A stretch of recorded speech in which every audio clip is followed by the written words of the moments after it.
Ok, para esto primero vamos a empezar con la anatomía de la pared. La pared abdominal, pues básicamente es una pared musculoponeurótica que estará dividida en una pared anterior, en una pared lateral y en una pared posterior, ¿ok?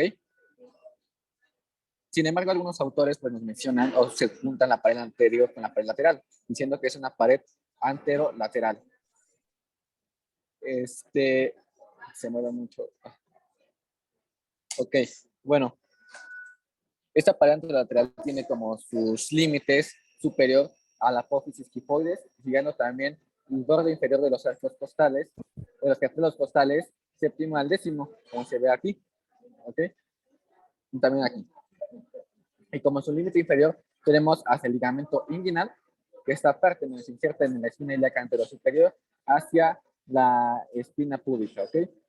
Y también por detrás se limita con el borde de la cresta ilíaca. Esta pared, como vimos, es musculoponeurótica, por lo tanto, tendrá diferentes componentes. Y para esto vamos a mencionar cómo está conformada o cómo va a estar formada esta pared. Decimos que desde la superficie a la profundidad se encuentra la piel. Por debajo se encontrará el tejido subcutáneo o también llamada fascia superficial. Por debajo de esta se encontrarán los músculos. Ahora veremos cuáles son los músculos. Pero bueno, rápidamente es el músculo oblicuo externo, el músculo oblicuo interno y después el músculo transversal del abdomen. Después sigue la fascia profunda o también llamada fascia transversalis. Después sigue otra pequeña capa de grasita que es la fascia extraperitoneal. Y por último sería el peritoneo. En este caso sería el peritoneo parietal. Pero bueno, vamos a recapitular un poquito más. Debajo de la piel decimos que está la fascia superficial, que básicamente es el tejido subcutáneo. Pero por debajo del ombligo se forman dos capas, ¿ok? Que es, la más superficial se llama fascia de Camper y la más profunda se llama fascia de Scarpa, ¿ok? También se le llama, o se le puede encontrar como en algunos libros, la capa profunda de la fascia superficial, ¿no? Pero es la fascia de Scarpa. Por debajo serán los músculos de su aponeurosis. Sería el músculo oblicuo externo, cubriendo su aponeurosis por encima y por debajo, después el interno y después el abdominal. Pero también encontraremos aquí en la parte media a los músculos rectos, ¿ok? Y estos ahorita veremos cómo estará, en qué parte estará de la pared, ¿ok? Porque tiene mucha relación con sus aponeurosis de estos músculos. La grasa extraperitoneal, pues también es un tejido de grasa, es mínimo, pero se puede encontrar, y el peritoneo parietal, ¿ok? La función de estos músculos básicamente será mantener la posición de las vísceras a donde tienen que estar y protegerlas de algún traumatismo. Y también esos músculos se encargan de tener una presión intraabdominal, ya sea en diferentes acciones que desencadenamos, por ejemplo, en el parto, en la emisión o en la defecación, ¿ok? Bueno, habíamos dicho que el músculo oblicuo mayor, el músculo oblicuo externo, era pues el músculo más superficial. Y sus fibras estarán en dirección inferior interna, es decir, bien hacia esta dirección. ¿Ok? Y ese músculo es importante porque en su borde inferior, aquí, su aponeurosis formará el ligamento inguinal, que será el límite inferior. Y en el oblicuo menor o el oblicuo interno, que es por debajo del oblicuo externo, aquí se ve cómo se quita un pedazo del oblicuo externo y se ve un pedazo del oblicuo interno, pues vemos que sus fibras están diferentes, están hacia esa dirección, están supero-internas, ¿ok? Y el músculo transverso del abdomen que está por debajo, bueno, pues también. Sus fibras son transversales como se ve su nombre. Todos estos músculos se van a prolongar hacia la línea media, pero su prolongación hacia la línea media serán solamente sus aponeurosis. Esto es lo que se ve aquí, ¿ok? Y algunas de estas aponeurosis cubrirán al recto del abdomen y ahora veremos qué es lo que cambia por debajo de la línea arqueada. Ahora, ¿qué es la línea arqueada? La línea arqueada es la división, es la división del ombligo con la sínfisis del pubis hacia la mitad, ¿ok? Esta es la línea arqueada. Por arriba de la línea arqueada, si vemos un corte transversal, como se ve aquí, esta, pues vemos cómo están los músculos. El músculo oblicuo externo lanza su aponeurosis por delante del recto, de rectos, esos son los rectos, y los envuelve, ¿ok? En cambio, en el oblicuo interno, su aponeurosis se divide en dos. Una pasa por delante y una pasa por detrás del recto abdomen. Y se fijan en la línea alba. Lo mismo del otro lado. En el oblicuo, en el transverso, perdón, su aponeurosis pasa posterior a los rectos, igual del otro lado. Y se insertan todos en la línea media. ¿Ok? Pero, ¿qué pasa por debajo de la línea arcada, por debajo de esta línea arcada que se ve aquí? Bueno, pues ahora cambia la dirección. Ahora ya el oblicuo externo sigue por delante, pero el oblicuo interno ya no se divide y pasa igual por anterior hacia los rectos. Y en el transverso, igual lo mismo, pasa anterior a los rectos. Entonces decimos o concluimos que por arriba de la línea arqueada, la vaina de los rectos va a estar envuelta, ¿ok? Pero por abajo de la línea arqueada estará, por abajo de la línea arqueada, pues solamente la vaina de los rectos cubrirá la parte anterior, ¿ok? Y aquí, pues veríamos muy bien las capas del abdomen. Piel, tejido subcutáneo con sus dos fascias, con sus dos capas, la capa de Camper, que es la que se ve aquí, y esta pequeña capa que se ve aquí delgadita, sería la de escarpa, ¿ok? Es membranosa y es más finita. Siguen los músculos con sus aponeurosis, todo esto, la fascia transversalis, que es esta cafecita que se ve por debajo de los músculos. Después sigue la otra fascia extraperitoneal, que es otro poquito de tejido subcutáneo, como se ve aquí. Después sigue el peritoneo.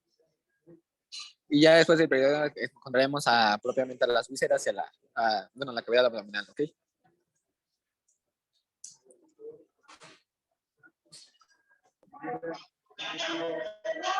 ¿Sí me escuchan? Pregunto si me escuchan. ¿Me escuchan? Te escuchamos, María. Vale. Ahora vamos a hablar sobre la hernia de la No, espérame, es que sabes que no se les escucha, se escucha mucho ruido. O cierra la puerta de donde estés o algo porque escucha mucho ruido. No se te entiende. Sí, permítame, voy a cambiar de dispositivo para que Sí, puedes cerrar la puerta, igual se escucha viciado. A ver.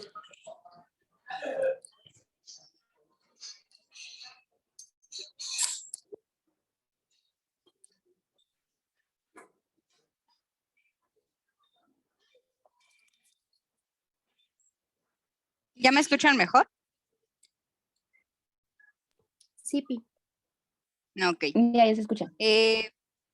Bueno, ya hablando directamente sobre las hernias, vamos a dividirlas en hernia encarcelada y hernia estrangulada para ver su riesgo, como mencionaba la doctora.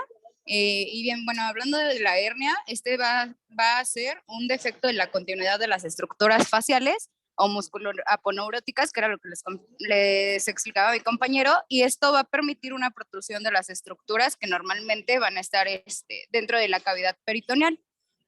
Vamos a dividir primero la hernia encarcelada, donde se va a tratar de un atrapamiento por un cuello demasiado estrecho, o bueno, una abertura demasiado estrecha, que puede estar acompañada de trastornos intestinales. Sin embargo, esta hernia encarcelada, pues, no va a estar acompañada de alguna obstrucción o no va a no va a llegar a una isquemia intestinal. A diferencia de la hernia estrangulada, que es un caso más grave, más bien es el caso más grave, y va a comprender un compromiso vascular del intestino o de cualquier otra víscera que esté en contacto más bien que esté afectada por la hernia. Aquí vamos a tener una como subdivisión donde va a entrar la hernia de Richard, que es una hernia muy, muy poco frecuente, sin embargo, sus complicaciones son muy repentinas y aparte llegan a avanzar de una forma peligrosa, ya que no presenta, en la hernia de Richter no se presentan síntomas de obstrucción hasta el momento en que el curso clínico ya avanzó a una isquemia o necrosis de la víscera, y esto va a ayudar, o bueno, va a permitir llegar a una perforación focal o peritonitis, que es cuando ya existe el diagnóstico. En esta hernia de Richter, su clasificación, bueno, pues sí, se va a identificar porque va a ser un atrapiamiento únicamente del borde mesentérico de una de las asas intestinales, y esta pues va a quedar encarcelada en el defecto facial. También tenemos la hernia de Litre, donde va a ser va a ser una protrusión de un divertículo de Merkel, y aquí en este caso es más frecuente en niños en la hernia umbilical, y en adultos se presenta más en la hernia inguinal.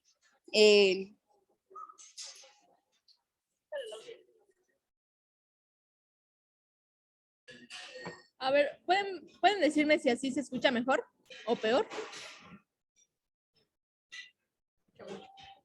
Ahí se escucha bien. ¿Se escucha mejor? Ah, ok. Bueno, ahora vamos a hablar de las localizaciones más frecuentes. En realidad se han identificado muchos tipos de hernias y muchas localizaciones. Aquí tenemos algunas de ellas. En la región inguinofemoral vamos a tener a las inguinales y las femorales, que podemos ver una inguinal en la imagen de arriba. Anteriores tenemos umbilicales, epigástricas, y también hay una que se conoce como hernia de Spiegel, que también se conoce como hernia de la línea semilunar. En el área pélvica hay hernias obturadoras, ciáticas y perianales, y también se menciona que en la pared posterior del abdomen pueden encontrarse hernias lumbares, que son hernias que se identifican como hernia de triángulo lumbar superior y hernia de triángulo lumbar inferior. También vamos a tener otras hernias que no tienen una localización específica, y que sería en este caso la hernia posincisional. Y bueno, en nuestra exposición nos vamos a centrar en tres hernias, en tres tipos de hernias: las inguinales, las umbilicales y las posincisionales. Y bueno, ¿por qué nos centramos en estos tres tipos de hernias? Porque son las más frecuentes. Bueno, en general, no se tienen datos acerca de un dato certero acerca de cuál es la prevalencia o incidencia de las hernias, pero se estima que aproximadamente el 5% de la población en algún momento de su vida desarrollará una hernia. Y bueno, ¿por qué no se tienen estos datos precisos? Porque pues hay una muy alta tasa de residencia, y también porque muchas veces, como son asintomáticas, no son diagnosticadas. Bueno, en términos generales, las hernias van a ser más frecuentes en hombres en una relación 5:1. Y bueno, ya hablando de las hernias de las que vamos a exponer el día de hoy, la inguinal es el tipo de hernia más frecuente, representa de un 75-80% de todas las hernias. Y bueno, dentro de estas hernias ahorita vamos a ver que se clasifican en directas e indirectas, y la indirecta es más frecuente, representando 2/3 del total de las hernias inguinales, y el tercio restante es de hernia directa. También, bueno, después tenemos a la hernia posincisional. Esta hernia, como se los dije, no tiene una ubicación exacta porque va a estar relacionada con una incisión previa, y esta representa el Archundia de cirugía mencionaba que era del 8 al 10%, pero el Savinson menciona que es del 15 al 20%.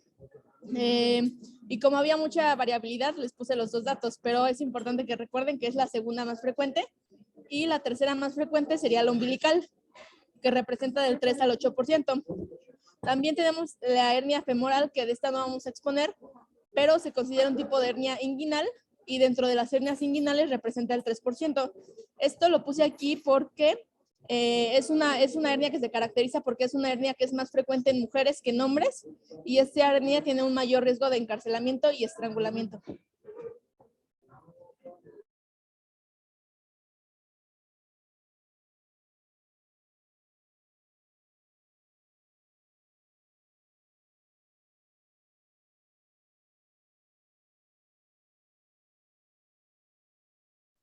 Bien, ahora hablando directamente sobre la anatomía de las hernias inguinales, pues nos vamos a focalizar en la ingle, y la ingle pues va a ser, va a estar situada por debajo del nivel de las espinas ilíacas anterosuperiores y va a estar formada por la inserción inferior de los músculos oblicuos laterales alrededor del canal inguinal en ambos lados del pubis. Empezando, aquí como les mencionaba mi compañero, pues tenemos las capas, que sería primero la capa adiposa, el músculo oblicuo externo, el músculo oblicuo interno, el músculo transverso del abdomen, y hacia esta parte ya llegaríamos a donde se produce principalmente la hernia.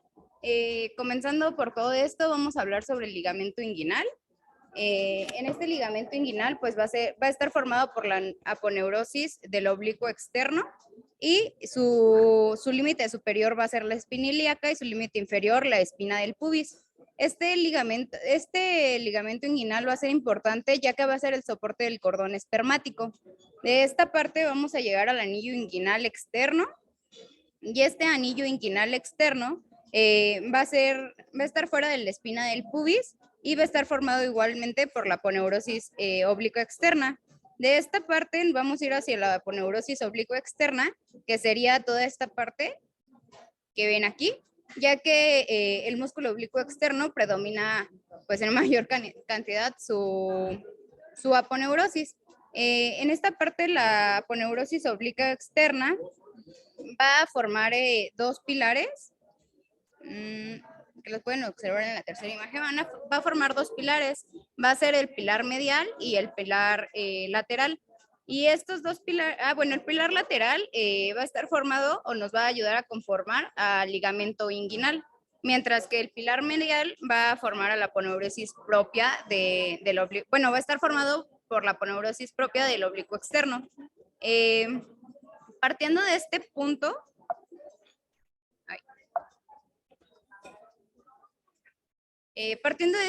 vamos a hablar sobre el transverso del abdomen. Este músculo que ven aquí es el músculo transverso del abdomen, y la mayoría de sus fibras van a ser fibras horizontales. Sin embargo, alrededor de la cresta ilíaca va a formar una como línea curva, y a esta línea curva se le va a conocer como arco del abdomen. Arco del transverso del abdomen. Y este arco no va a ser de importancia, ya que va a ser el borde superior de donde se va a situar la hernia inguinal directa. Hablando ya como tal de la ubicación de las hernias, pues podemos observar que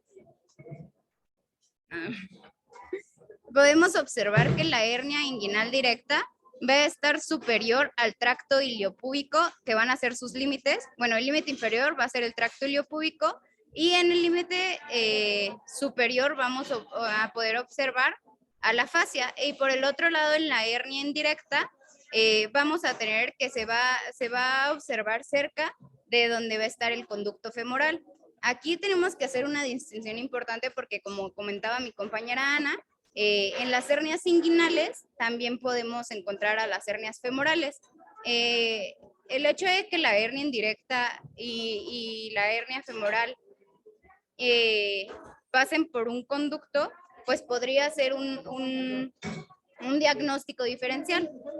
Saliendo del canal femoral vamos a encontrar la hernia femoral, y por la parte de arriba de los vasos epigástricos va a salir la hernia indirecta, y este es un punto de referencia para la cirugía. En esta imagen podemos observar nuevamente cómo se conforma. Aquí está el anillo inguinal profundo o ¿cómo se llama?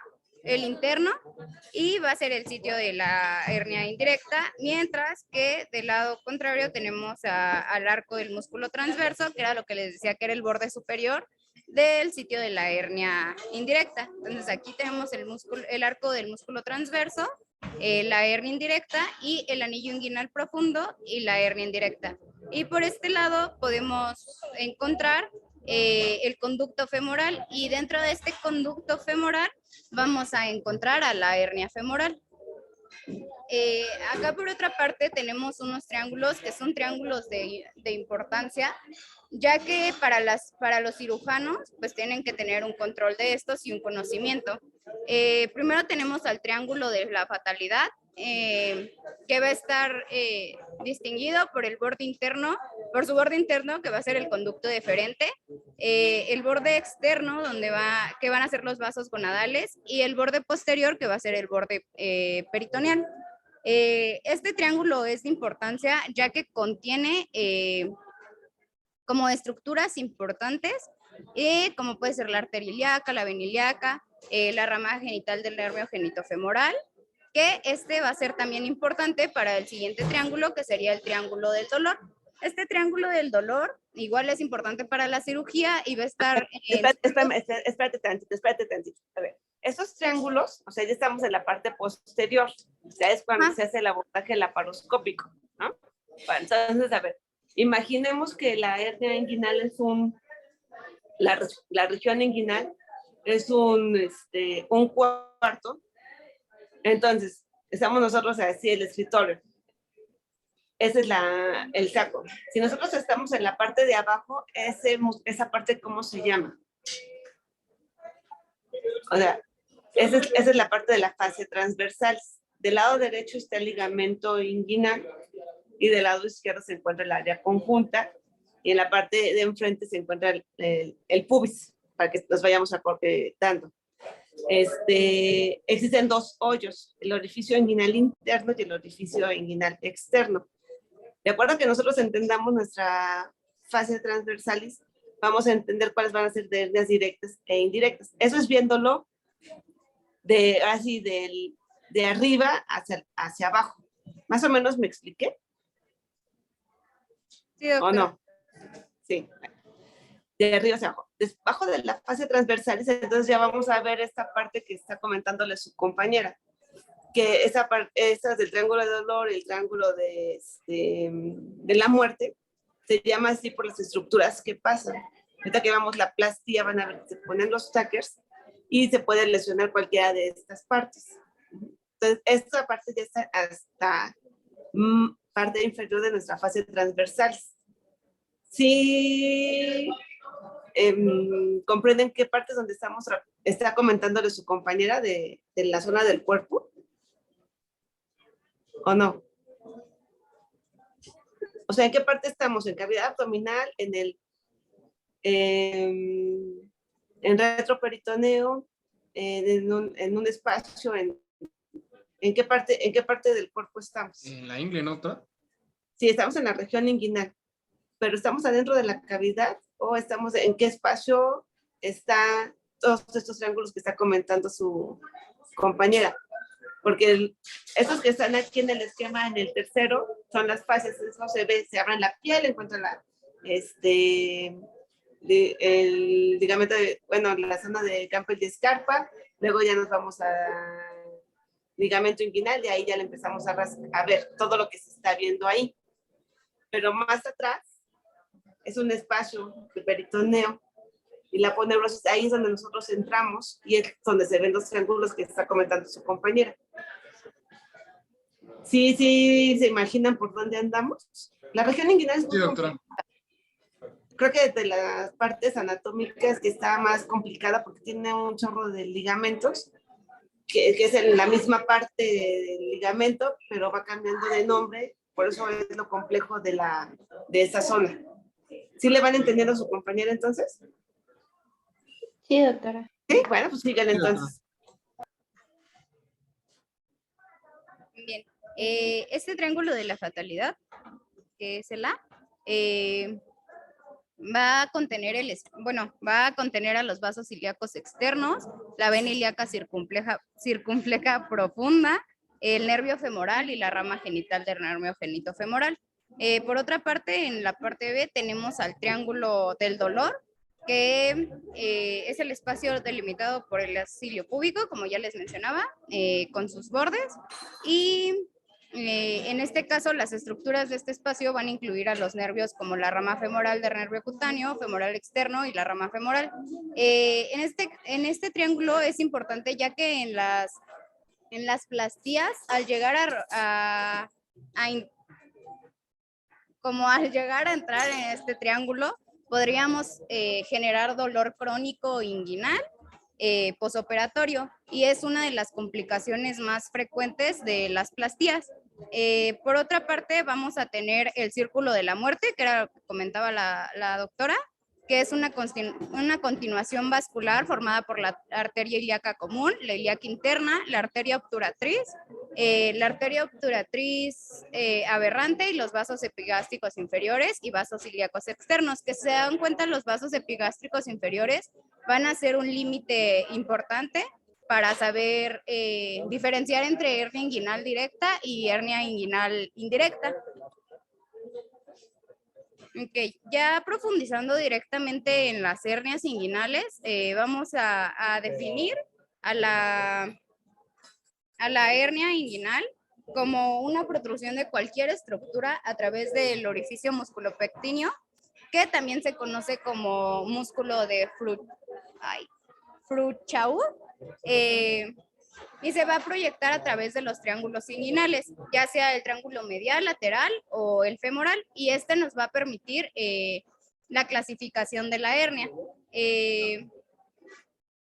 También vamos a tener o a identificar la epidemiología, que como les mencionaba mi compañera, pues las hernias inguinales son las más comunes.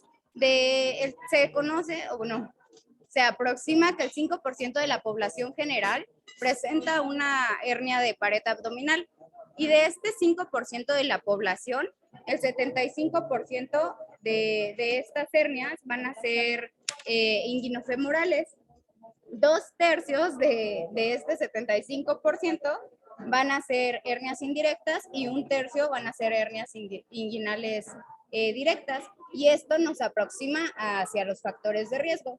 Pero antes de pasar esa parte, pues creo que es importante que sepamos reconocer entre cada una de las hernias, aunque ya se las mencioné. Y bien, la hernia indirecta va a ser la que atraviesa el anillo inguinal interno y baja por el canal inguinal o piso inguinal. En algunos casos se va a extender hasta el escroto, algo importante para su identificación, lo que se conoce como hernia completa. Esta es la más frecuente y por lo general ocurre en la quinta década de vida. Por otro lado, la hernia directa se presenta en el piso del canal inguinal a través del triángulo de Heiselbach, debido a la debilidad de los tejidos. Esta hernia directa es una hernia adquirida, y por eso es que les menciono que se debe a la debilidad de los tejidos. Esta es una protrusión directa de los órganos o tejidos abdominales en el piso del canal inguinal. Por otra parte, tenemos a la hernia recurrente, y esta hernia hace referencia a después de hacer un tratamiento quirúrgico de cualquiera de estas dos, vuelve a reaparecer, y bueno, como tal es aquella que se presenta después de la reparación quirúrgica, y por lo general aparece como hernia directa. Ok, aquí tenemos especificaciones de cada una de las hernias. En la inguinal indirecta, vamos a saber que tiene un acceso al orificio inguinal profundo, mientras que la directa tiene acceso a la pared posterior del conducto inguinal. También tenemos en la hernia indirecta el orificio inguinal superficial, bueno, la salida por el orificio inguinal superficial, al igual que en la indirecta. Y aquí una diferencia, y que era lo que les mencionaba en la diapositiva anterior, es que la llegada al escroto es muy, muy común en la inguinal directa, que es lo que se le conoce como hernia completa, a diferencia de la hernia directa, donde es muy raro que se llegue como a continuar hacia el escroto. Y de hecho es muy, muy poco frecuente. En cuanto a la estrangulación que les comentaba, que era un proceso donde ya había una afectación vascular de las vísceras, sabemos que en la hernia indirecta pues suele ser más frecuente este proceso, a diferencia de la hernia directa, que muy raramente se da. En la situación con respecto a los vasos epigástricos, que era lo que les mencionaba, que era un punto de referencia, importante, pues sabemos que la hernia indirecta se encuentra lateral a los vasos epigástricos, mientras que la directa es medial a los vasos epigástricos. Y este punto se los vuelvo a remarcar porque es una parte importante para la aplastía. En cuanto a la patogenia, la inguinal indirecta generalmente es congénita, aunque también puede ser una hernia adquirida. A diferencia de la inguinal directa, que es que siempre va a ser de tipo adquirido y se debe a la debilidad de la pared vascular o a un defecto en la fascia transversalis. Ok, en cuanto a los factores de riesgo, tenemos que estas hernias son mucho más comunes, aparecen en ambos sexos, pero es mucho más común. Espérame tantito, a ver, entonces que quede claro. Hernia inguinal directa viene del piso, de la fascia transversal. Sí. Hernia inguinal indirecta sale del orificio inguinal interno. O sea, así es como nosotros, viendo la hernia, lo vamos a poder identificar cuál es directa y cuál es indirecta. Es indirecta que sale del orificio inguinal y directa que sale del piso. ¿Sale? Sígueme.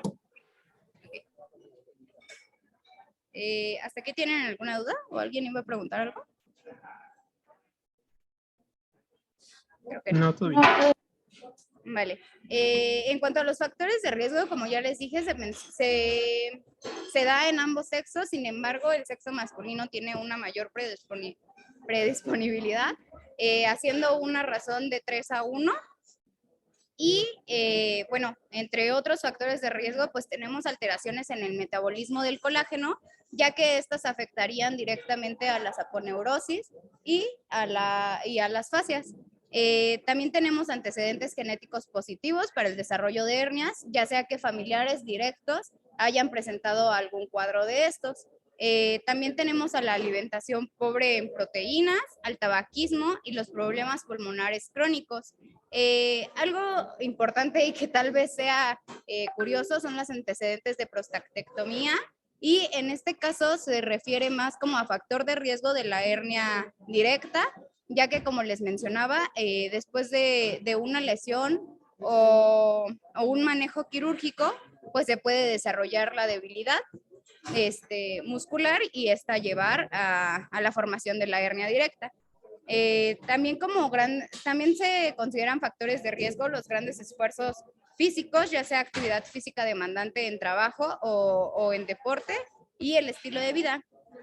También tenemos el aumento de la presión abdominal, y en este aumento de la presión abdominal se asocia a lo que les había dicho de problemas pulmonares crónicos, haciendo referencia a tos crónica, ascitis, alteraciones digestivas o el crecimiento uterino durante el embarazo.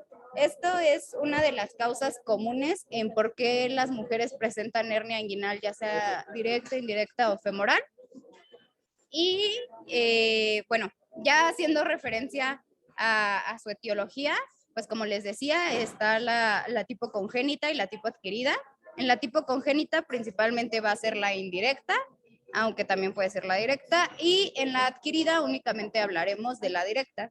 En la congénita, pues puede ser por un desarrollo anormal o por un cierre fallido del proceso vaginal, mientras que en la adquirida normalmente va a ser por la debilidad muscular progresiva o por una lesión o cirugía abdominal. Todas las hernias directas, como les mencionaba, son adquiridas, que esto es como un punto importante. En cuanto a la clínica, normalmente las hernias inguinales son asintomáticas, pero cuando llegan a consulta, el motivo de su consulta generalmente, bueno, en un estudio se dieron cuenta que es por dolor, por incomodidad, por temor, y este temor se debe a que sienten como una bolita y a lo mejor la bolita crece o se mueve, y entonces el detectar esto pues genera que los pacientes se asusten. También, pues como les decía, está el crecimiento de esta bolita que ellos perciben, como un sentido estético de la persona, o el tamaño de la hernia.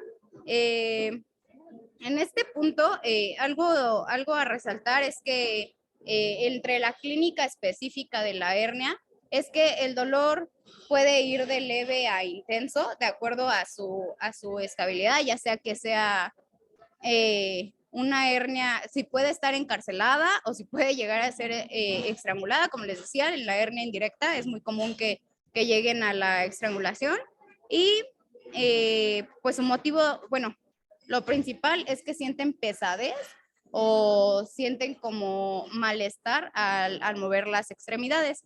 Aquí algo por mencionar es que las hernias inguinales pueden clasificarse también como... Espérame tantito, espérame tantito. No, el paciente no siente pesadez en las piernas, o sea, no, ahí no tiene nada que ver. No, O sea, el paciente va como lo que dijiste, o sea, va porque se siente una bola, hace maniobra de Valsalva y le aumenta, se acuesta y se le vuelve a meter.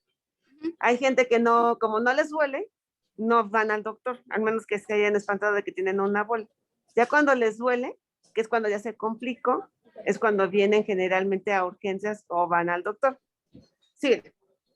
Exacto. Ya en esta parte es importante mencionar que también existen las hernias inguinales en pantalón, que es una hernia mixta donde se presenta directa y indirecta. Y como mencionaba la maestra, generalmente acuden al doctor cuando existe dolor y este dolor normalmente ya se asocia a un proceso de encarcelamiento, incluso de estrangulación. Y en el caso de estrangulación, podemos notar un cambio en la coloración de los tegumentos, ya sea un color rojizo o un color morado, violeta.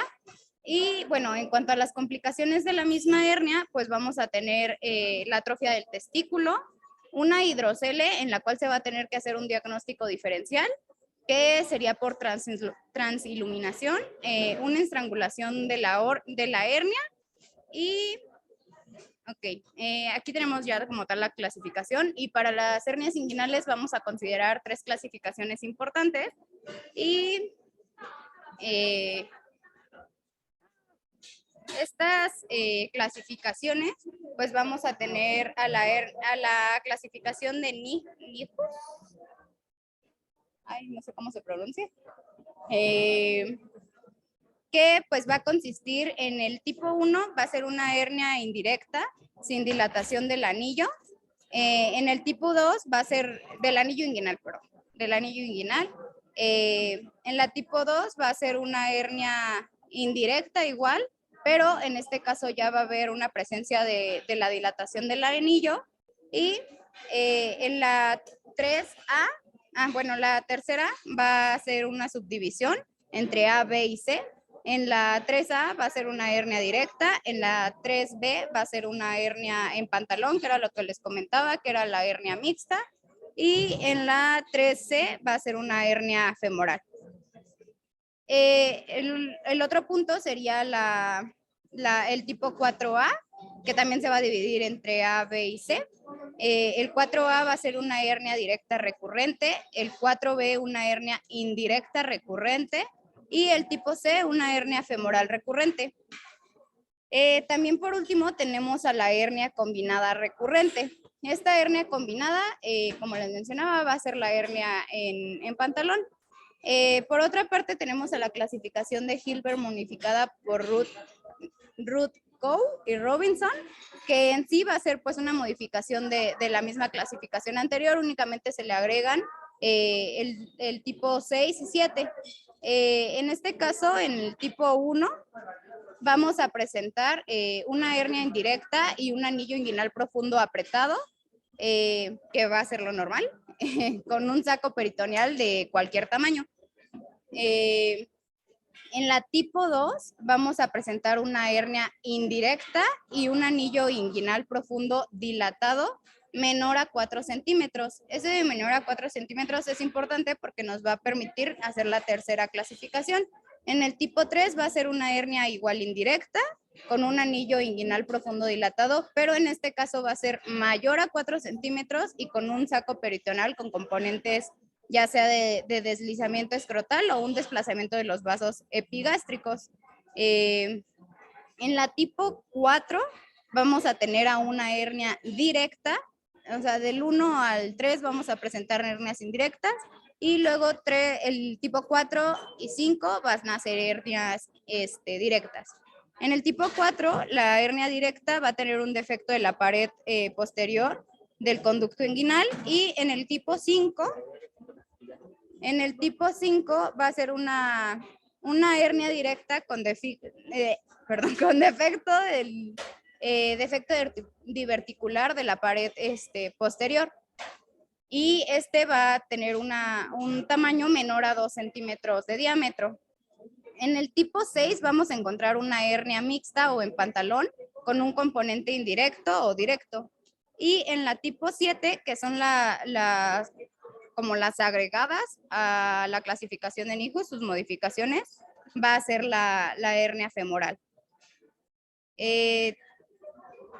Por otro lado, tenemos la clasificación de la Asociación Europea de Hernias, es europea de hernias, y se trata de una modificación de otra clasificación que se llama ACHEN, y en esta la hernia se va a clasificar de acuerdo a su letra. La letra L, vamos a hacer referencia a la hernia lateral, que como ya les mencionaba, va a tener como posicionamiento en cuanto a los vasos epigástricos, y en esta hernia lateral, pues vamos a hacer referencia a la indirecta. Por otro lado, la M va a tratarse de la hernia medial o hernia directa, y la F va a ser la hernia femoral. Aparte de esto, tenemos números, el 1, 2 y 3. El 1 va a referir a un tamaño pequeño, un tamaño mediano y un tamaño grande. Esto va a permitirnos, bueno, la clasificación, el tamaño lo vamos a clasificar de acuerdo a las técnicas de exploración, que las vamos a ver más adelante. Aquí también podemos agregar otros datos, en el que va a ser una P si la hernia es primaria y una R si la hernia es recidiva. Y en caso de que lleguen a encontrar una X, quiere decir que es una hernia que no ha sido bien explorada aún. Ok, ya pasando directamente a su diagnóstico, que era lo que les mencionaba, vamos a ver la exploración física. Primero, en la historia clínica, pues ya tienen que preguntar sobre los antecedentes para identificar los factores de riesgo. Estos antecedentes pues van a ser los antecedentes heredofamiliares, antecedentes personales médicos quirúrgicos o una medicación que tengan actualmente, la existencia de factores, como les mencionaba, anomalías congénitas, condiciones que generan presión intraabdominal elevada, estados nutricionales alterados, cirrosis con ascitis o diálisis peritoneal de larga duración. También vamos a tener otros factores asociados como la edad avanzada, que ya saben que en la hernia directa va a aparecer a partir de la 5ª década de vida. Bueno, no necesariamente, pero es uno de los indicativos. También está el tiempo de evolución, el tipo de hernia y la presencia de enfermedades concomitantes. Para la exploración física, hablando de la inspección, pues el paciente se va a encontrar de pie y de preferencia que tenga todo despierto para poder valorar la región inguinal y el abdomen, y de esta forma se va a analizar forma, tamaño y ubicación. Forma, tamaño y ubicación, y después se va a valorar al paciente acostado para valorar exactamente lo mismo y ver si la hernia es reducible manualmente. En la palpación se va a explorar al paciente acostado, y también se puede explorar de pie, y se va a explorar por medio de la maniobra de Valsalva, como lo comentaba la doctora. Al ejercer presión en la pared abdominal, podemos encontrar como la bolita o la protrusión, y de aquí vamos a tener técnicas para la diferenciación de una hernia inguinal directa o una hernia inguinal indirecta. Esta técnica es principalmente para hombres, porque en mujeres hay una modificación. Esta se realiza con el paciente de pie. El dedo nuestro dedo se va a dirigir a la parte más baja del escroto y se va a introducir como hacia el conducto inguinal. Esto, bueno, si la profundidad es adecuada, nos va a permitir palpar el anillo inguinal externo haciendo que el paciente ejerza fuerza. Vamos a notar si la bolita baja, si la bolita sube, si es reducible manualmente, y igual vamos a notar el tamaño. Y esto nos va a ayudar para la clasificación que les mencionaba en la diapositiva anterior. De aquí vamos a tener a la exploración de la región crural, y esta exploración también nos va a ayudar a identificar si es una hernia inguinal o si estamos tratando con una hernia femoral. La región crural pues no puede palparse tan bien como lo haríamos con la región inguinal, pero el anillo del conducto crural difícilmente va a poder percibirse por la palpación en ausencia de una hernia. Sin embargo, esto nos va a ayudar porque al poderse palpar, pues quiere decir que hay un saco, y este saco pues lo vamos a poder identificar al tacto. La localización exacta se va a relacionar con la arteria femoral y el ligamento inguinal, y por debajo de este o inmediatamente después vamos a tener el escroto, y vamos igual a poder valorar si la hernia puede bajar hasta el escroto o no. Y igual en esta parte valoraríamos los labios mayores de la mujer para hacer la identificación. Para la mujer la exploración es en la región inguinocrural, y se va a tratar cuando el paciente tose y tiene una hernia, pues va a producir el saco, y este saquito pues nos va a identificar, y así va a ser como nuevamente la maniobra de mansalva. Y en la mujer, en una hernia indirecta, va a ser como muy difícil poder descubrirla. Sin embargo, en la hernia directa pues nos va a permitir con mayor facilidad identificarla cuando el paciente tose o tiene algún esfuerzo.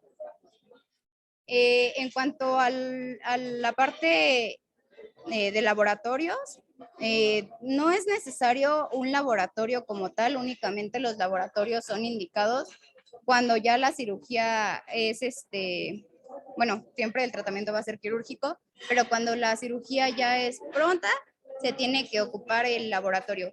Por otra parte, en imagenología, pues normalmente podemos ocupar una TAC. Anteriormente se ocupaba la herniografía, pero actualmente no es tan viable, ya que es un método demasiado invasivo.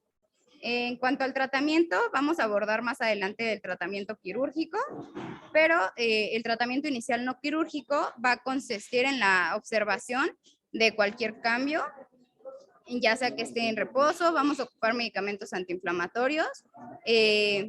También por otra parte vamos a favorecer el fortalecimiento de la musculatura, y hasta aquí. Bueno, y en cuanto a los diagnósticos diferenciales, en la región inguinal podemos encontrar tumores del cordón espermático y del testículo, quistes del epididimo o hidrocele, que les comentaba que iba a ser la diferenciación con la transiluminación. Las manifestaciones del dolor inguinal pueden igual asemejar a neuritis, comprensión radicular, pubitis postraumática, y igual podemos hablar de una inguinodinia posquirúrgica crónica.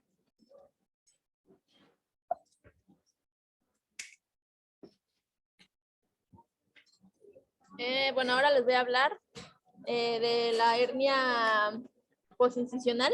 Esta hernia también la pueden encontrar como hernia incisional, como eventraciones, hernias laparotómicas y laparocele. Bueno, ya habíamos visto que este va a ser el tipo de hernia, el segundo tipo de hernia más frecuente, y va a representar del 15 al 20% de todas las hernias. Y bueno, ¿cómo es que sucede esta hernia o a partir de qué?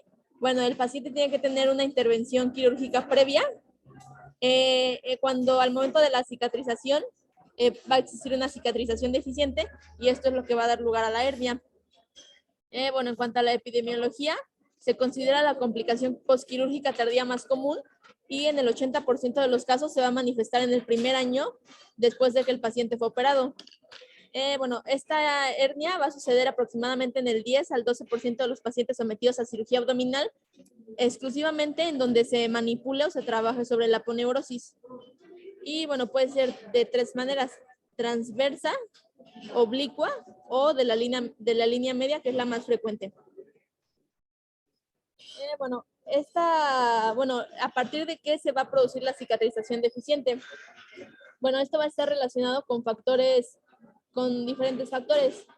puede haber, bueno, va a haber factores relacionados con el paciente, factores relacionados con la técnica quirúrgica y factores relacionados con el posoperatorio.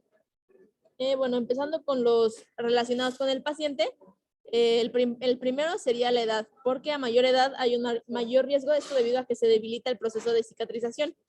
En los casos de sobrepeso y obesidad, también se considera que es un factor de riesgo, porque además se considera que el sobrepeso y la obesidad no son un factor único, sino que la mayoría de las veces están relacionados con otros factores, como podría ser tabaquismo, diabetes, malos hábitos alimenticios, entre otros. También en los casos de desnutrición grave es un factor de riesgo. Anemia, aquí se refiere a que en la cirugía haya una pérdida sanguínea mayor a 1000 mililitros. Esto va a alterar de manera importante el mecanismo de cicatrización. También se menciona que un factor de riesgo es que en los estudios preoperatorios el paciente tenga una hemoglobina menor a 10. También eso podría hablarnos de que puede haber algún problema en la cicatrización. También la infección. Aquí hablamos de que puede haber una infección intraabdominal que podría provocarnos, por ejemplo, una peritonitis. Y de hecho, en los casos en los que se presenta una infección abdominal, de todos estos casos, el 50% podría desarrollar una hernia posincisional. También vamos a tener otras enfermedades que están correlacionadas, como la diabetes, cirrosis hepática, ictericia, el EPOC, los estados de inmunosupresión y la radioterapia. Y bueno, en los libros se hace mucho énfasis en el tabaquismo, ya que el tabaquismo actúa en la degradación del colágeno, y esto podría favorecer la aparición de hernias posincisionales en el periodo posoperatorio. También vamos a tener factores relacionados con la técnica quirúrgica. Y bueno, esto hace referencia a que puede haber un defecto o una falla en la técnica quirúrgica por parte de los cirujanos. El primero sería la forma de apertura. Se menciona en la bibliografía que en casos donde se utiliza el cauterio en lugar sobre el bisturí, esto produce una mayor inflamación, lo que nos podría producir la cicatrización deficiente. También, en cuanto a la incisión, se menciona, por ejemplo, que en incisiones mayores a 18 centímetros hay mayor riesgo de seromas, hematomas e infecciones. Y esto a su vez nos produciría también la cicatrización deficiente. Bueno, también tenemos en cuanto al traumatismo, este punto hace referencia a que, en cuanto a las incisiones, las incisiones que seccionan de forma longitudinal las fibras de la aponeurosis la van a debilitar, y esto también nos podría favorecer la aparición de la hernia. Y en cuanto a traumatismo, hace referencia a que durante el proceso quirúrgico que se tiene que evitar siempre la sección de vasos o de nervios, ya que eso también puede favorecer esta enfermedad. Y ya por último, en cuanto al tipo de cierre, se menciona que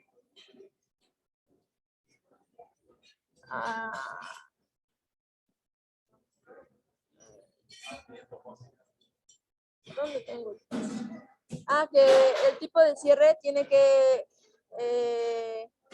se tiene que evitar que la formación de adherencias. Y bueno, ahorita les vamos a hablar un poco más de eso en cuando les hablemos de mallas. Y por último, los factores relacionados con el posoperatorio, tenemos que prestar atención si es que se presenta alguna infección, ya que ya vimos que es un factor de riesgo, y la relaparotomía, que esto hace referencia a que a cirugías que fueron repetitivas. Y bueno, aquí es importante mencionarles que, por ejemplo, el 12% de las eventaciones que se van a reparar va a requerir una nueva reparación en los próximos 5 años.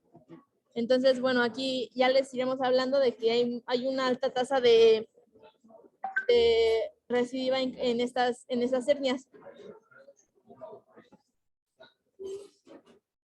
El diagnóstico se va a hacer, es clínico principalmente, y a la hora de hacer nuestro interrogatorio, tenemos que prestar mucha atención al antecedente de un abordaje quirúrgico, que es lo que nos va a orientar a que sea por ejemplo, una hernia de tipo posincisional y no una hernia umbilical. Bueno, en la exploración a la inspección vamos a observar un aumento de volumen progresivo debajo de la cicatriz, como lo vemos en estas imágenes. Aquí vemos una cicatriz de la línea media y aquí estamos viendo el aumento de volumen, al igual que en esta imagen vemos la cicatriz y el aumento de volumen. Estas hernias pueden ser reductibles o no reductibles, o se menciona que pueden ser reductibles, pero como va pasando el tiempo se vuelven no reductibles.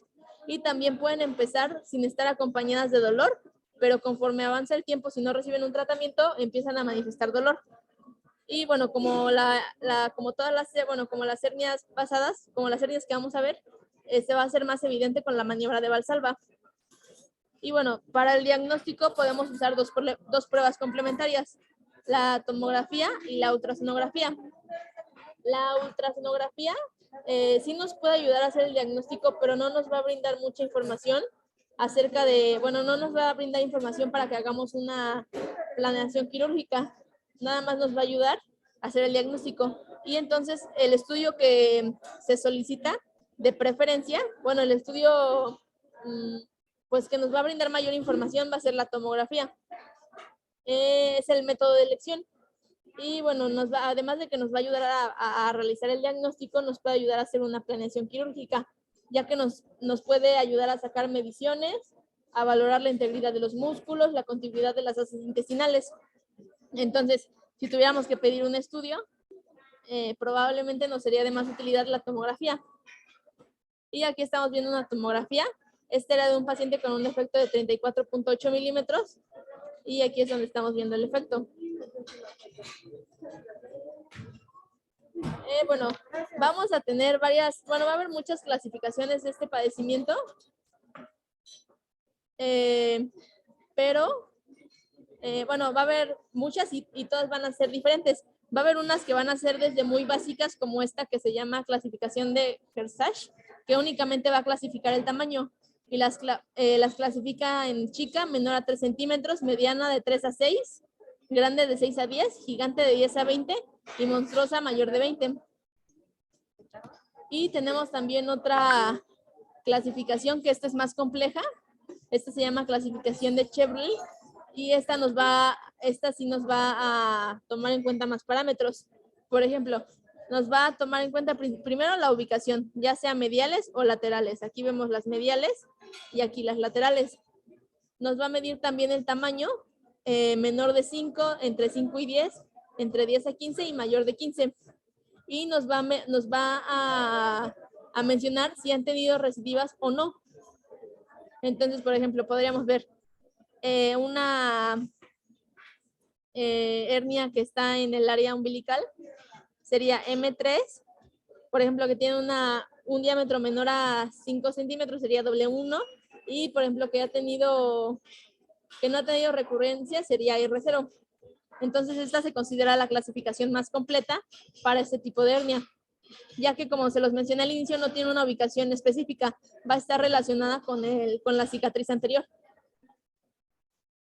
Y bueno, el tratamiento va a ser siempre quirúrgico, porque, bueno, a pesar de que las hernias sean de un tamaño muy, muy pequeño, van a seguir progresando si no se les da tratamiento.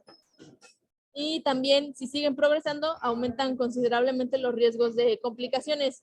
Y vamos a tener dos técnicas, la técnica abierta y la técnica laparoscópica.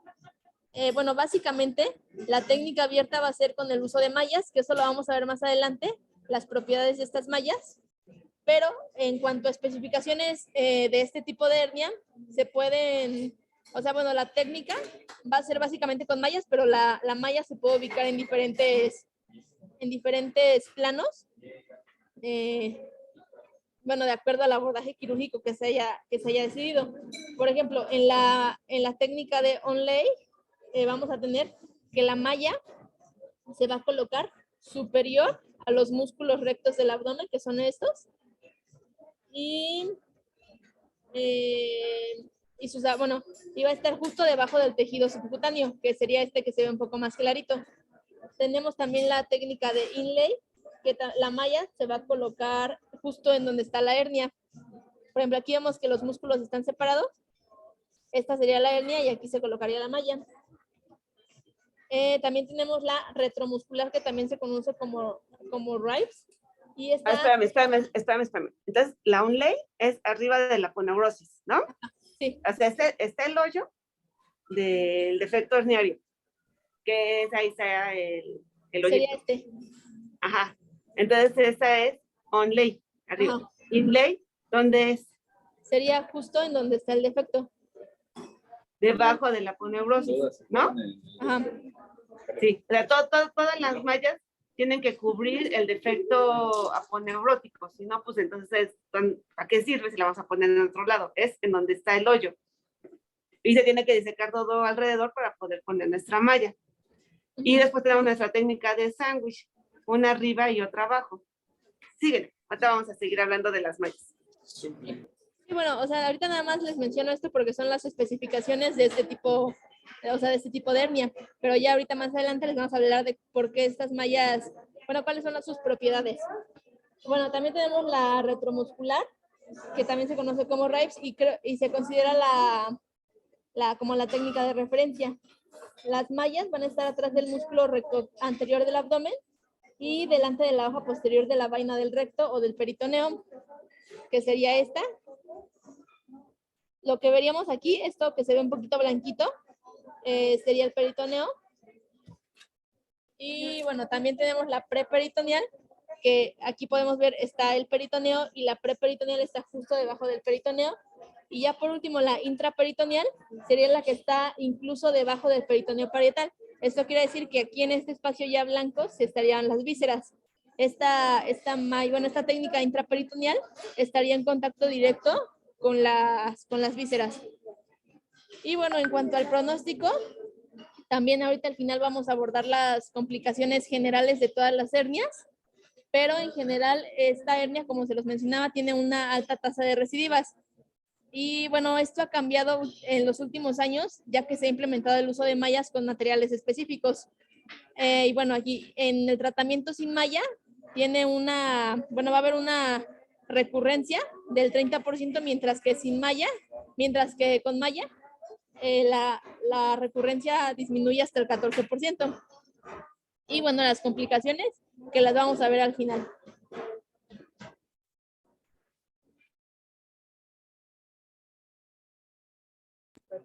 A ver, espérame tantito. Entonces, cuando las mallas son de polipropileno, esas son las que no están en contacto con las asas. Hay una malla especial, Supramesh, que esa se puede poner en contacto con las asas de intestino. Si ustedes ponen una de polipropileno sobre las asas, se va a lesionar el intestino y se va a hacer una fístula. Por eso nunca se ponen, porque se sabe que va a haber complicaciones. Entonces, inventaron la otra malla que sí puede estar en contacto con las asas intestinales, hace una adecuada reparación de la hernia y no va a tener problemas de fístula. La finalidad de las mallas es de que se haga un proceso de descicatrización más fuerte y contenga todas las, por el hoyito que tienen, porque el hoyo no se cierra, el hoyo no salga nada, se haga como una nueva capita de aponeurosis entre comillas. Esa es la finalidad de la malla. Les mandaron a su grupo unas fotografías de unas hernias gigantes postincisionales. Entonces lo que se ve con las dos pinzas es el lado de la aponeurosis, de derecho y del izquierdo, y todo lo que está adentro son las asas. Entonces ahí lo que se hizo fue cerrar la aponeurosis que sí daba y después reforzarlo con una malla. Esa es la técnica que se hizo en esa plastía. Como les dijo bien sus compañeras antes, sin las mallas, la recidiva tanto de las inguinales, de estas de pared, es muy alto. Después se iniciaron ya el uso de las mallas, se han ido perfeccionando las características de las mismas para que no haya rechazo a la malla, no se produzca tanto seroma, y por lo tanto menos infección. Continuamos. Sí, doctora. De hecho, incluso ahorita vamos a hablar más de las propiedades de las mallas, de los poros, de su peso y de los materiales.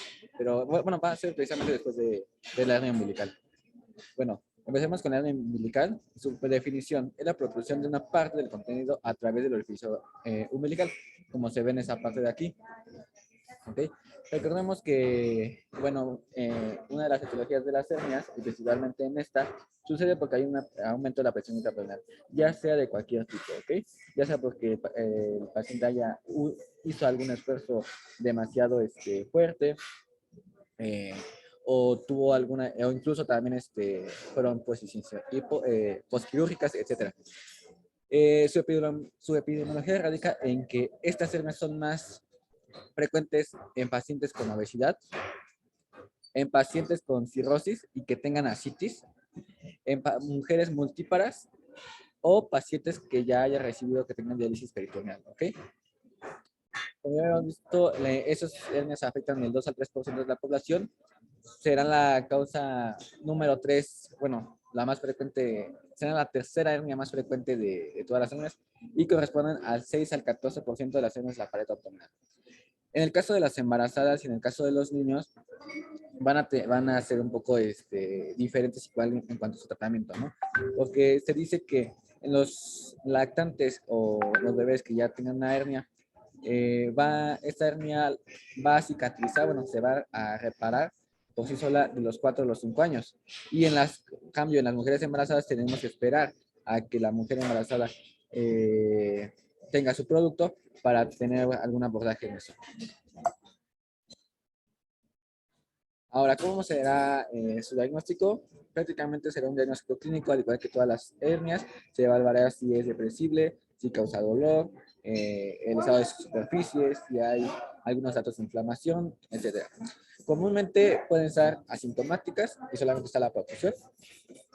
Y estas, igual que las otras, aumentarán con maniobras de Valsalva y pueden desaparecer o desvanecerse cuando el paciente se acueste.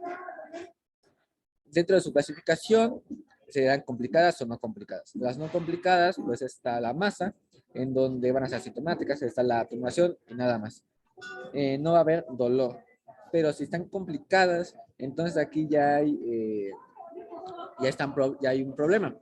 En el caso que va a haber dolor y puede haber, como habíamos visto en la obstrucción intestinal, que es una causa de las hernias, puede haber obstrucción intestinal, puede haber distensión, etcétera. Puede haber también estrangulación, pero no precisamente del intestino, sino también o mental, o también del intestinal. Y bueno, ya de acuerdo a esta hernia umbilical complicada, ya se pedirán las imágenes correspondientes. Por ejemplo, si se sospecha de una obstrucción intestinal, se le pedirá una radiografía de abdomen, ¿ok?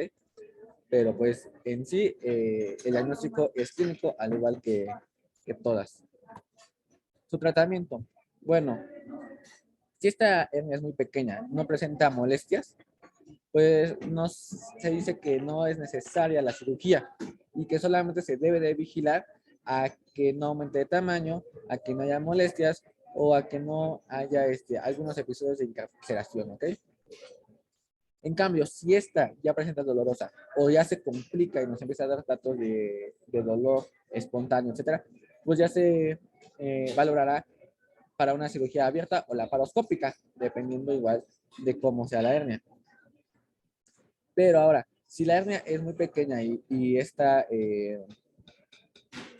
o sea, cuando se comienza su reparación, pues si hay el tejido suficiente para poder unir el defecto aponeurótico, bueno, pues no se necesita la malla. Pero si es muy grande, se utiliza la malla. Ahora, en cuanto a las mallas, como ya habíamos visto. Espérame tantito. Sí, las hernias umbilicales, ustedes han visto en los niños, es frecuente que tengan su vertito umbilical. Hay que esperarse hasta los 3 años. Si no se cierra, si sigue con la hernia, se tiene que operar. Si ya se logró cerrar esa parte del abdomen, pues ya quedó. Todo paciente con hernia se tiene que operar de forma electiva. Todos, al menos que estén complicadas, ya se opera de forma urgente, pero sí todas. La hernia, entre más chiquita sea el defecto, entra un pedacito de biflón, pellizca y es muy doloroso. Pero sí, todas las hernias quédense con eso, se tienen que operar. Como dijo bien sus compañeros, pacientes con ascitis, pacientes con embarazo, bueno, la ascitis se tiene que controlar para poder realizar la cirugía de forma electiva. Si el embarazo, bueno, ya que tenga el bebé, pase a su puerperio y pues ya se programa su cirugía. Si son hernias de menos de 3 centímetros, no necesitan la malla, más de 3 centímetros, sí requieren la malla. Y la cirugía es, se juntan las dos aponeurosis o se hace una plasia que se llama de Mayo. Que se hace un colgajo de una aponeurosis para que quede reforzado en donde está el hoyito. Siguen. Ok, muchas gracias, doctora. Bueno, ahora sí, las mallas.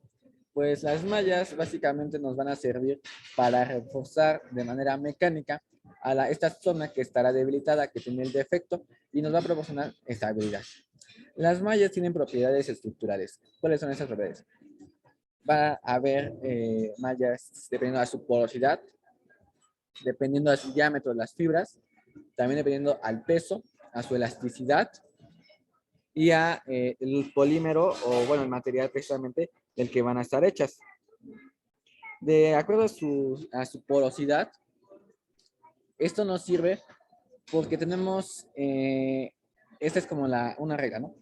Habrá mallas que no tengan poros y que se van a llamar mallas laminares. Estas mallas no se integrarán a los tejidos, es decir, no formarán esta fibrosis y se llamarán separadoras de tejidos. Y habrá mallas que sí tengan poros, que se integrarán a los tejidos, y entre más grande sea el poro, mayor será su integración al tejido. Ahora, ¿a qué me refiero con su integración al tejido? Bueno, al poner una malla en el cuerpo, pues el cuerpo humano detectará que es un cuerpo extraño. Habrá un reclutamiento de células inmunitarias, se empezarán también proceso de inflamación, proceso de cicatrización y un proceso de fibrosis. ¿Ok? Entonces, de acuerdo aquí a lo que me refiero con el diámetro también de las fibras y de acuerdo al material, será la fibrosis en su diámetro que abarcará conforme a la fibra. Es decir, aquí tenemos, por ejemplo, un poro. Tenemos que, por ejemplo, en el material del polipropileno, tiene una fibrosis con un diámetro a su alrededor o de una periferia de 500 micras. Entonces, si el poro es muy pequeño, de 500 fibras, pues la fibrosis se juntará con una y con la otra, ¿ok? Entonces, el poro va a estar cerrado, completamente de fibrosis. Pero si tenemos un poro mucho más grande, de más de 1000 micras, por ejemplo, en el caso del polipropileno, bueno, pues habrá un pedazo del poro que no tendrá fibrosis, que no alcanzará ese proceso de fibrosis, y que será un tejido ya vascularizado, un tejido que sí va a poder integrarse en el tejido. Por eso es esta regla. Si no tiene poros, no hay integración del tejido, no se pega y serán separados de tejidos. Si hay poros, entonces se integra. Ahora, en cuanto a su elasticidad, esta nos sirve pues para saber la distensión del abdomen. Cuando se pone esta malla, pues la distensión de la abdominal, de la pared abdominal, va a estar reducida o puede estar aumentada. Ahora, de acuerdo a su peso, también es importante porque condicionará a qué tanto esta malla sea propensa a que se pueda caer. Y en cuanto a su elasticidad, será esa propiedad para ver qué resistencia habrá junto con su diámetro a la resistencia de rotura. ¿Ok? Ahora, ya dicho lo anterior, las macroporosas o reticulares serán tipo 1, es decir, las que tienen poros grandes. Microporosas o laminares de tipo 2, las que no tendrán poros o las que sus poros son muy, muy, muy pequeños. Las mixtas se refieren a que la malla tendrá un lado material que sí se adhiera al tejido y del otro lado un material que no se adhiera al tejido. Y las orgánicas, bueno, pues esas ya son como injertos de a lo mejor mucosa de porcino y serán de tipo 4, ¿ok? Dependiendo a dónde se colocará la malla, como ya nos mencionaba nuestra compañera Ana, será el tipo de malla a utilizar, ¿ok? Por ejemplo, tenemos esta malla intra-aponeurótica, la supraaponeurótica y estas, ¿no? Esas, por ejemplo, serían de macroporosas, lo que nos interesa es de que sí salgan al tejido y no, y así se evite, bueno, que se refuerce mecánicamente la pared. Pero, por ejemplo, si lo ponemos en un contacto con el intestino, con la víscera, pues aquí no nos convendría poner esta malla, sino nos convendría poner más una laminar o también una mixta, ¿no? En donde la parte parietal, o sea, la parte de los músculos, pues esté en contacto con un material que se adhiera y aquí abajo, pues que sea un material que no se adhiera. ¿Cuáles son los tipos de materiales? ¿O cuáles son? Bueno, vamos a ver. Para las mallas parietales o que estarán en contacto con esta pared abdominal, serán de polipropileno principalmente, poliéster y polivinileno. ¿Ok? Y para las mallas que estarán en contacto con las vísceras, pues se puede utilizar mallas que estén hechas de politetrafluoretileno expandido. ¿Ok? Ahora, en esos pequeños cuadros se ve cómo están las mallas para reparación sin contacto visceral. Los nombres, polipropileno, poliéster y el polivinilo, y su nombre comercial y el proveedor al que se puede estar, ¿no? Y las mallas mixtas, las mallas mixtas que tendrán un lado polipropileno y por ejemplo del otro lado tendrán politetrafluoretileno para que no se peguen, pues igual aquí está, ¿no? Cómo será su nombre comercial, su proveedor y el material de la cara visceral. Hay muchísimos tipos de materiales, esos son como que los más comunes. Por ejemplo, aquí tenemos la silicona, el poliglicaprona 25, el ácido poliglicólico, etcétera, ¿no? Pero bueno, básicamente esas son las propiedades más importantes de los que tengan la malla. No sé si quiera comentar algo, doctora.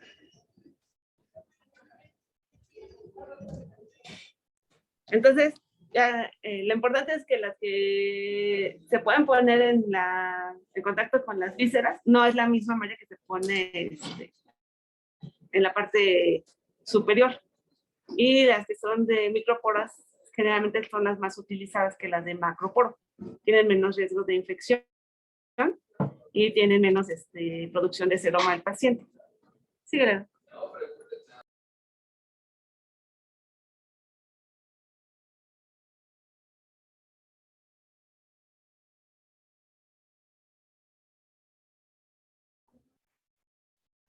Ahora hablando de las reparaciones, vamos a hablar de las reparaciones sin tensión y las reparaciones con tensión. Empezando por la reparación sin tensión del Lichtenstein, pues esta reparación está indicada para las hernias inguinales directas, indirectas y que sean de tipo inicial, leve o moderado. También está indicada para las hernias femorales o hernias inguinales recurrentes, principalmente en las recurrentes si se aplicó otro tipo de técnica. Para esta reparación se va a ocupar anestesia local, regional o general.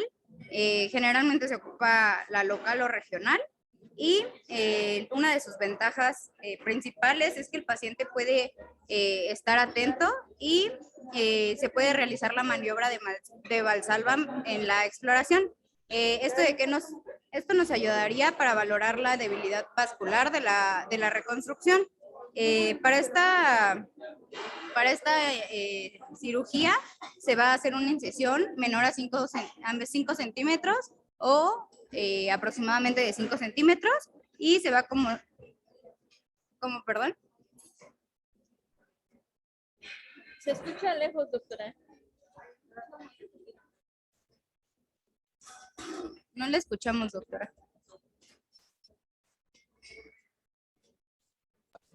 No, nada, continúen. Ok.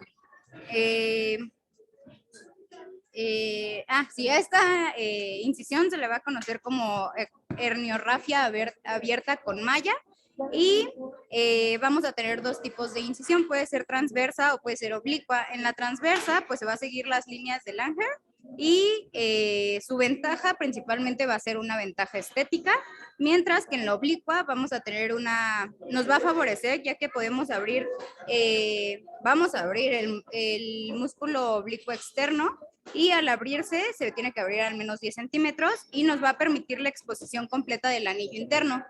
De esta manera vamos a poder ver la debilidad de la fascia y también hacer una reconstrucción mejor o más completa para que no haya como una hernia recurrente. En la incisión oblicua va a ir desde el anillo inguinal interno hasta el externo, que abarcaría desde la cresta ilíaca anterosuperior hasta la espina del pubis. Y esto nos va a permitir que la incisión sea un poco menor que en la incisión transversa. Por otra parte, vamos a hacer una retracción del cordón espermático, y esta retracción del cordón espermático nos va a permitir realizar una incisión de las fibras del cremaster para poder delimitar y extraer el saco herniario. Después de extraer este saco herniario, se va a encontrar al cordón espermático, y en esta parte con el cordón espermático se va a realizar un drenaje Penrose.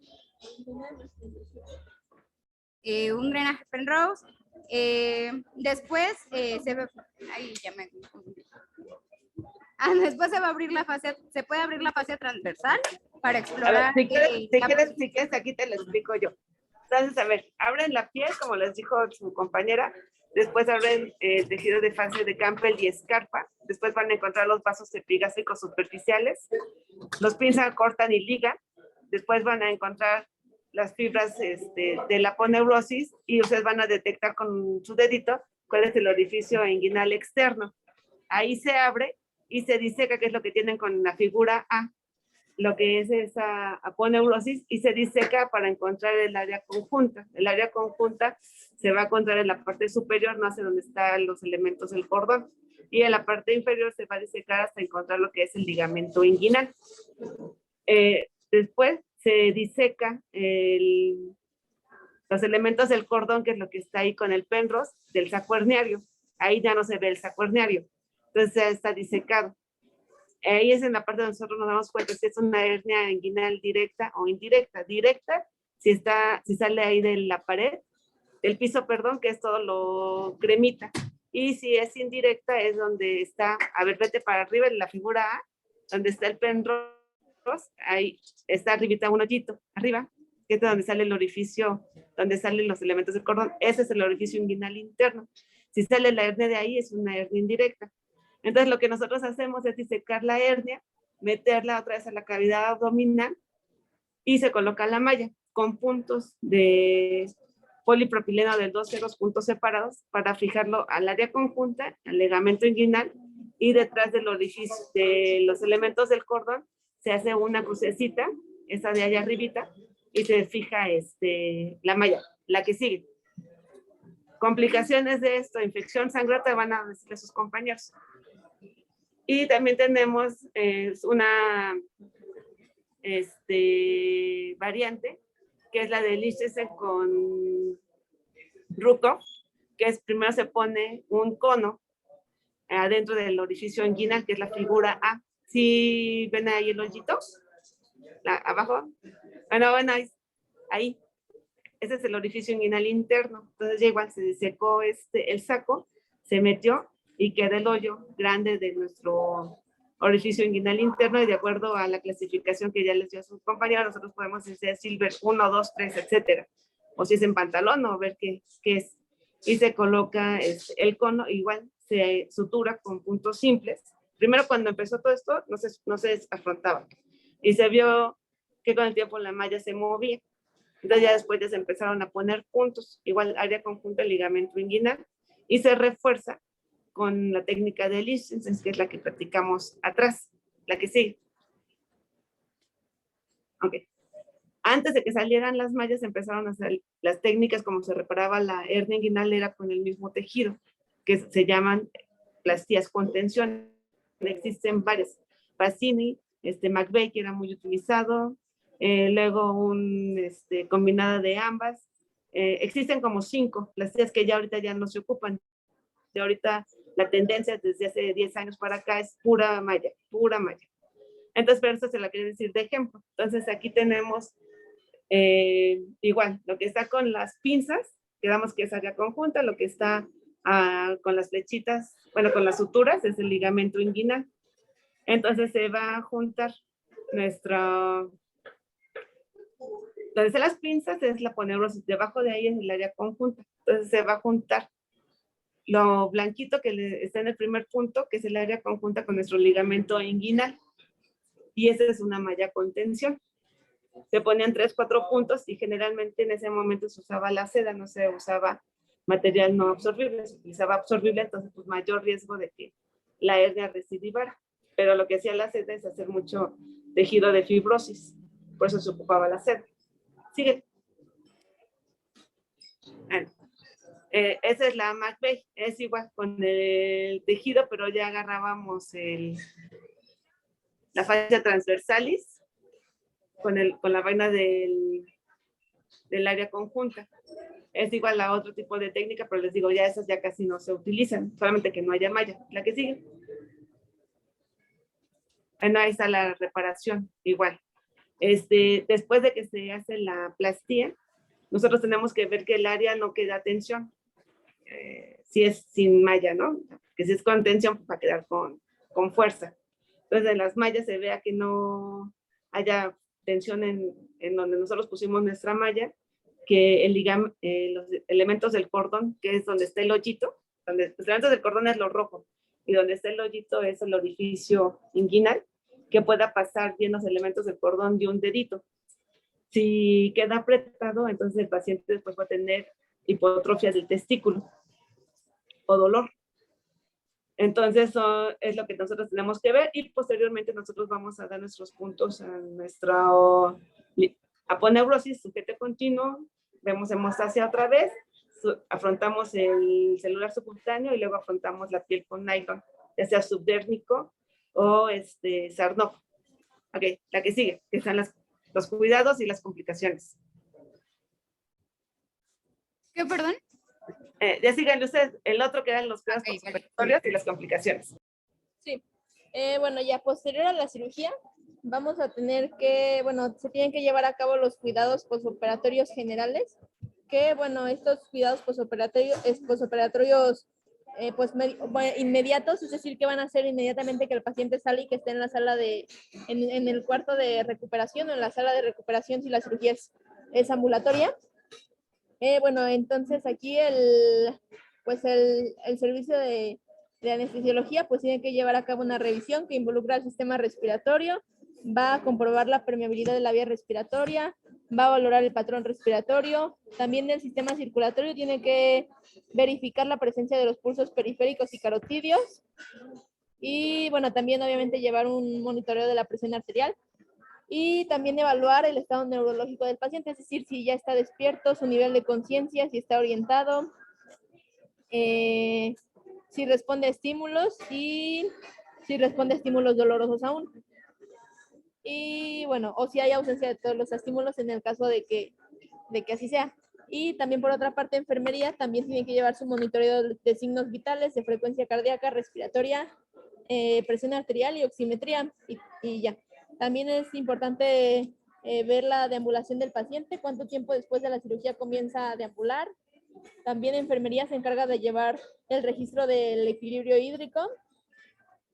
Se les da a los pacientes una dieta blanda y también se encarga de la revisión de curaciones, vendajes y drenajes en caso de que los tengan. Estos son como los generales que vamos a encontrar en todas las cirugías. Y bueno, hablando específicamente de la hernia inguinal, bueno, en sí de todas las hernias, pero la hernia inguinal es en la que más se hace énfasis, además de que porque es la más reciente, es la que más molestias le produce al paciente. El paciente puede estar en una posición semi-Fowler en camilla y en sus piernas, en este punto, se le puede colocar una almohada para que tenga las piernas flexionadas y disminuya la tensión en esta área. También se le pueden dar anestésicos o AINES para el dolor. En hombres se puede...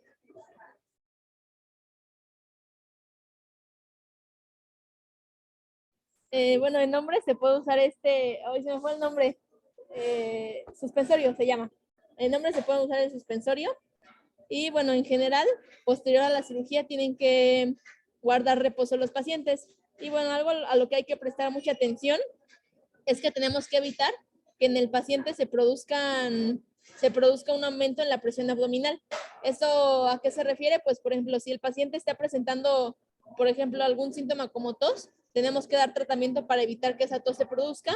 También se menciona que se pueden dar laxantes a los pacientes para que cuando vayan al baño no tengan que hacer esfuerzo y también así no provocar que pujen o para que aumente la presión abdominal. Y bueno, obviamente el reposo, o sea, no va a hacer no va a cargar ningún objeto pesado el paciente. Y bueno, se estima que posterior a la cirugía, de 7 a 10 días, el paciente puede regresar a su trabajo y tiene que esperar hasta, bueno, mínimo un mes para volver a realizar actividad física, obviamente teniendo en cuenta, pues que no puede empezar en un mes a cargar pesas, tiene que ser algo progresivo. Esos serían los cuidados postoperatorios. Y bueno, ya vamos por último con las complicaciones. Bueno, nada más rápidamente, las complicaciones más frecuentes son el seroma o será alguna recidiva y también será la infección de la malla. Por lo tanto, después, como mencionó mi compañera Ana, en los cuidados postoperatorios y después de su recuperación, se necesita evaluar cómo estará la integridad de la malla y de la herida. En cuanto a las complicaciones más frecuentes de las hernias inguinales, tenemos a la retención urinaria, a la infección urinaria, a la orquitis, infección del sitio quirúrgico, también habrá pues neuralgia, dolor, algunas también ya más a largo plazo, como le mencioné, el seroma, la orquitis, la infección, el dolor crónico y recidiva. Y bueno, esas son ya rápidamente las complicaciones que puede haber después de una operación de una hernia. Y eso sería todo, esa es nuestra bibliografía. Ok, muy bien. Bueno, entonces de una hernia inguinal, posoperatorio, ya los cuidados que les comentó su compañera, pero también se indica colocación de hielo en la región inguinal operada. Entonces, ¿por qué? Porque hay inflamación, luego se les inflama el testículo y ya el paciente se espanta porque ya tiene el testículo todo hinchado. Entonces es colocación de hielo local 3 veces al día durante 5 minutos durante una semana y posteriormente se va a revisar. Uso de calzón tipo bikini, o sea, el chiste está que los testículos estén elevados para que no queden, si usan el calzón tipo boxer, los testículos están, entre comillas, bailando. Entonces, eso hace de que se inflamen más. Entonces, tienen que estar hacia arriba. También, si no pueden tener el calzón tipo bikini, se usa un suspensorio. El suspensorio es de la misma talla del que usan el calzón. Pero generalmente los pacientes no lo aguantan 2, 3 días y ya después no. Entonces, es mejor el calzón tipo bikini.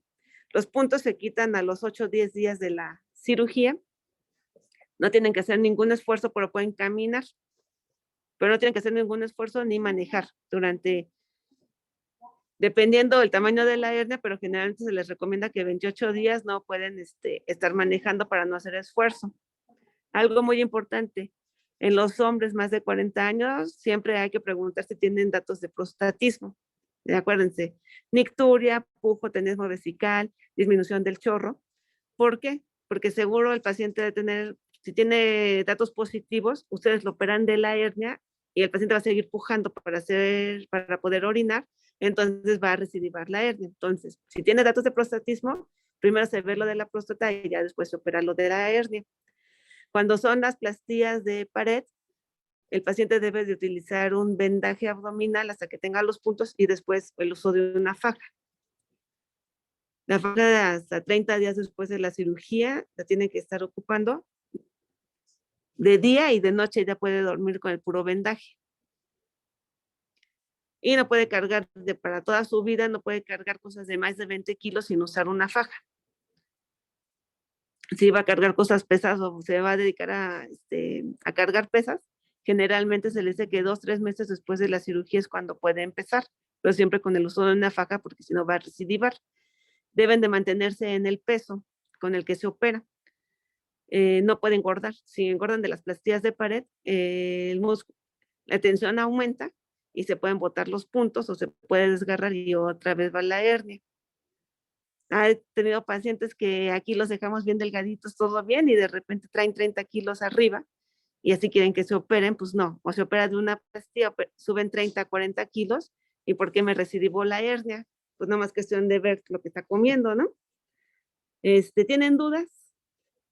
Yo, doctora, por ejemplo, Ajá. había oído, por ejemplo, en los gimnasios que se menciona que no es recomendable el uso de faja cuando no se levanta como tantísimo peso, porque se supone que el uso de faja ayuda a, bueno, más bien perjudica la musculatura abdominal, debilitándola. O sea, lo ideal es como que sea con más entrenamiento o algo así.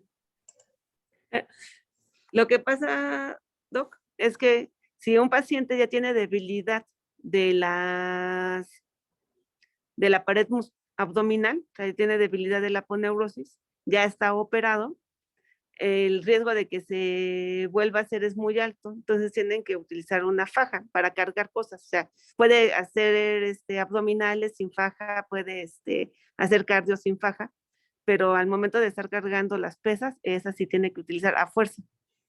Ok, gracias, doctora. El abdomen de cuadritos ya no les va a volver a quedar, ya no hay forma. O sea, tienen ya una aponeurosis que está debilitada, que no está al 100%. Nunca les va a volver a quedar, nunca la van a tener al 100%. Igual existe algún problema de colágena, el paciente que fume, que esté gordito, o sea, algo que haga que se haya debilitado esa pared. ¿Alguna otra duda?